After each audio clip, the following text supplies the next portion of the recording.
Dalam nama Bapa dan Putra dan Roh Kudus. Amin. Allah Bapa di surga, kami adalah murid. Kami adalah hamba yang harus selalu belajar mengenal kehendak-Mu lewat Putra-Mu Yesus. Kami Kau ajak untuk menjadi serupa, sehati dan sepikir dengan Putra-Mu. Dan karena itu kami harus belajar membuka diri, mendengarkan sabda dan kehendak-Mu di dalam Putra-Mu Yesus dan di dalam kitab suci. Buka hati kami ya Bapa, supaya kami mendengarkan. Bersabdalah hamba-Mu mendengarkan, demi Kristus Tuhan dan pengantara kami. Amin. Saudaraku yang terkasih dalam Kristus, hidup itu kalau boleh kita katakan ada 3 aspek penting. Hidup fisik, ya, sandang, pangan, papan, makan, apa saja yang kelihatan secara material.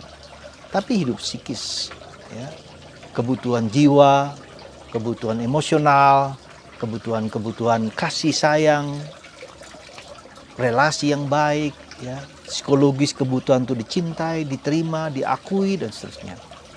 Tapi juga ada kebutuhan spiritual, kebutuhan bahwa ada sesuatu yang mengatasi yang nampak ini, yang kita sebut dengan Tuhan atau Allah.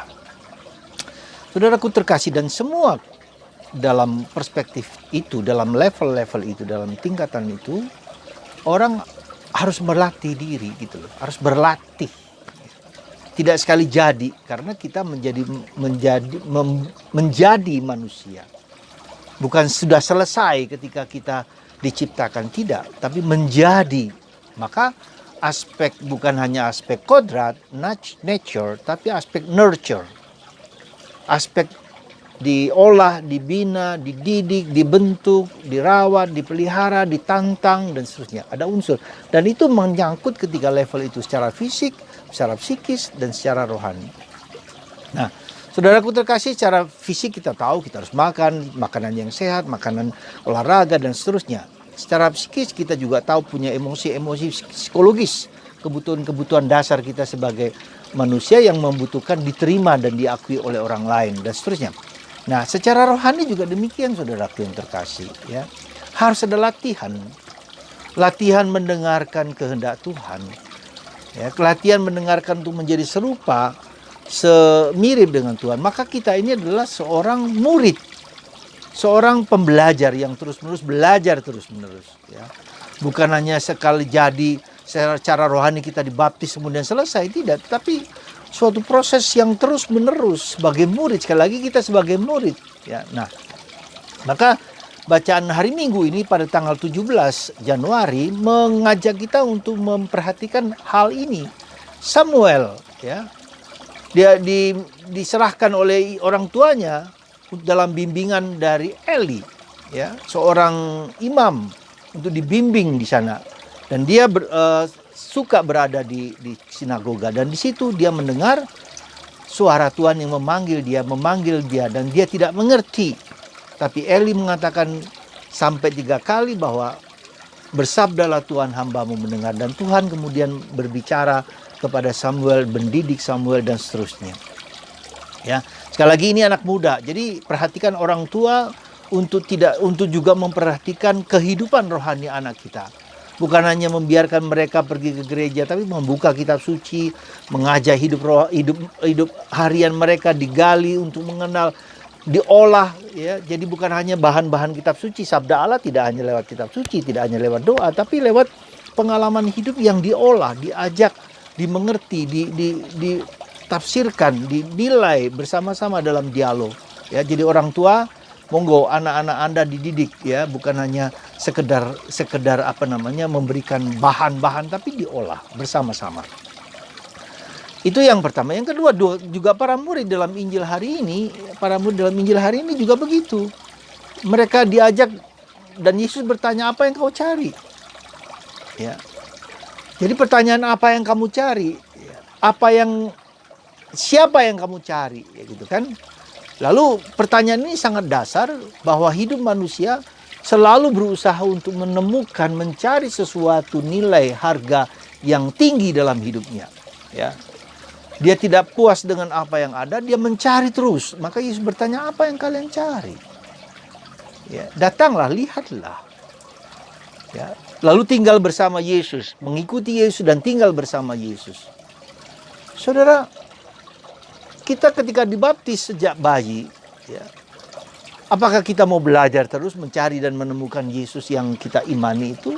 Atau kita ya sudah cukup puas dengan apa yang diberikan oleh gereja, oleh orang tua kita? Apakah demikian? Mungkin kebanyakan kita seperti itu, boleh dikatakanlah Katolik KTP. Apakah kita semakin mengenal Tuhan Yesus? Apakah kita semakin mengenal Yesus, mengenal Bapa, mengenal gereja? Ya, ada banyak gereja yang seringkali memikat banyak orang dengan segala macam khotbah-khotbahnya yang menarik, memikat. Boleh, benar. Tapi jangan lupa, apakah gereja-gereja itu adalah gereja yang menurut kita adalah gereja yang berasal dari para rasul, atau gereja yang memang mungkin memikat, menarik, tetapi pada permulaan, tapi lama-kelamaan mereka juga harus berjuang dan mengerti juga yang benar, gereja yang benar itu seperti apa dan seperti bagaimana. Ya, saudaraku yang terkasih dalam Kristus, bagaimana Yesus mendidik kita? Yesus mengatakan, silahkan ikutlah dan lihatlah, tinggallah bersama aku. Jadi kata tinggal bersama Yesus, mengikuti Yesus, tinggal bersama Yesus itu sangat penting dan sangat fundamental. Kita sudah tinggal bersama Yesus. Ya, kita sudah mengikuti Yesus, itu pasti benar. Tapi apakah kita bergaul dengan seseorang pribadi yang mempesona kita? Apakah Yesus itu sudah mempesona hidup kita? Coba perhatikanlah ya. Coba tanyakan pada diri kita sendiri, apakah Yesus itu sudah mempesona hidup kita? Apakah sungguh memikat kita seperti banyak orang datang berbondong-bondong kepada Yesus? Atau ya sudah, biasa aja, seperti tokoh-tokoh lain. Ya, jadi kata diperhatikan dalam Injil itu kita lihat mereka terpesona kepada Yesus, kagum-kagum dengan apa yang dilakukan Yesus. Apakah kita juga demikian? Yesus membangkitkan orang mati. Apakah ada sentuhan dalam diri kita? Yesus mengusir banyak setan. Apakah membuat kita juga terpesona? Yesus melipat gandakan roti dan begitu banyak mujizat yang tak terhitung berapa jumlahnya. Apakah itu membuat kita tertarik dan bersona? Nah, biasa aja.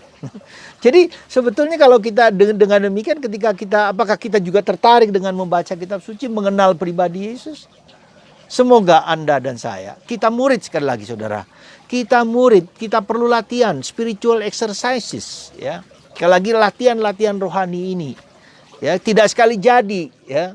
Tapi harus selalu berjuang, bergulat, jatuh dan bangun. Ya, saya mencoba seperti misal saya juga berjulat. Jangan dikira bahwa saya juga sudah sampai kepada titik yang sungguh pengalaman akan Allah. Juga tidak. Mencoba memandang, melihat hati Yesus, salib Yesus, dan apakah itu ada sentuhan-sentuhan dan dinamika batin yang bergerak dalam hati kita.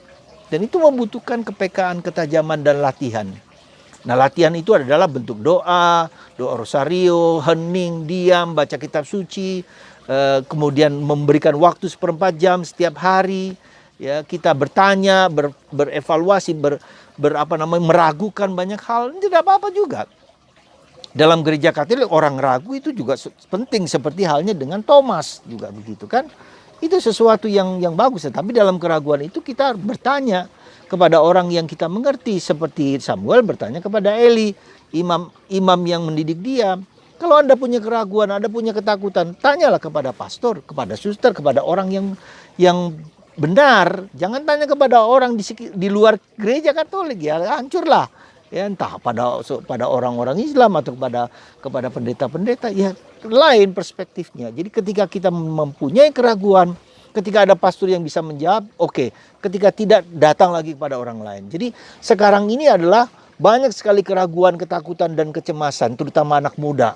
Ya, kekosongan dan kekeringan dalam dunia milenial ini yang seringkali tidak terjawab oleh mereka, oleh saya, oleh kelompok tua ini yang tidak mengerti anak muda zaman sekarang, yang bisanya cuman mengkritik, menghina, mengejek, lalu mengapalah seperti kamu taunya apa, kamu malas, kamu apa.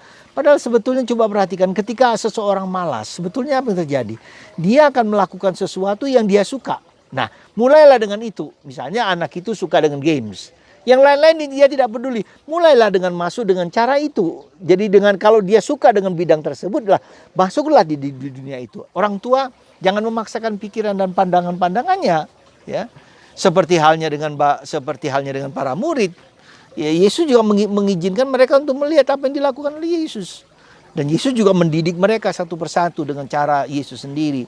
Membuka mata mereka, membuka perspektif mereka, dan mengajak mereka ketika Yesus melipat gandakan roti, membuat mujizat A dan B. Mereka terbuka matanya, oh begitu. Ya, sambil mereka melihat, dan itulah cara Tuhan mendidik kita. Dan tolong orang tua, didiklah anak-anak Anda sementara mereka masih kecil, masih muda. Ya, cara bukan dunia saya, tapi dunia mereka. Masukilah dunia mereka. Cara mereka, kalau kita katakan dia malas, dia sombong, ya mungkin ada titik-titik di mana kekuatan mereka di situ, kita masuk dengan cara mereka. Sekali lagi saudaraku terkasih, sekali lagi kita murid, kita harus belajar dan belajar terus-menerus. Saya masih terus belajar mendengarkan suara Tuhan dan ternyata tidak mudah. Anda juga harus belajar, siapapun juga harus belajar dengan membuka kitab suci, bergaul dengan banyak orang yang kita tahu, membaca banyak buku, ya semoga dan dengan proses pembelajaran itu kita semakin mengenal Tuhan dan mengenal diri kita sendiri. Yaitu kuncinya adalah membawa orang mengenal aku menemukan Kristus. Ya. Kita membawa orang mengenal Kristus. Ya. Dalam masa COVID ini banyak orang mulai bertanya secara pribadi dan coaching. Ada istilah yang sekarang ini ya yang disebut dengan coaching. Coach seperti seorang pelatih sepak bola. Coach melatih orang itu bertanya. Kemudian ada kontak, ada pertanyaan, ada apa. Lalu mereka mulai bergaul lagi terus menerus. Digali lagi dan seterusnya. Itulah yang disebut mentoring istilah sekarang juga. Mentoring, coaching bukan lagi melatih, mendidik. Tapi mentoring. Sungguh-sungguh mendekati orang itu. Dan saya menemukan seseorang yang bagus sekali ya di dalam perjalanan proses itu sampai dia menemukan dirinya sendiri ya, menemukan simbol dalam hidupnya ya, dan itu sesuatu yang bagus. Sekali lagi mari kita menjadi murid yang bertanya, bergaul, mengolah diri sendiri. Tapi dengan begitu kita juga membantu orang lain, tidak untuk menggurui tetapi berdialog dengan orang lain, termasuk anak-anak Anda, termasuk suami Anda, termasuk istri Anda, termasuk orang tua, berdialog. Tidak menghakimi, tidak memaksakan, tetapi berdialog. Sekali lagi, cara Tuhan Yesus seperti itu. Semoga Tuhan mendidik Anda, membina Anda, membuat kita semakin mengenal Yesus, menemukan Yesus Kristus dalam hidup kita. Bagi Anda yang sakit, terutama sakit COVID-19, terpapar dengan kuasa Yesus yang ada dalam tangan hamba-Mu ini, disembuhkan sekarang juga, detik ini juga. Tuhan memberkati Anda dalam nama Bapa, Putra, dan Roh Kudus. Amin.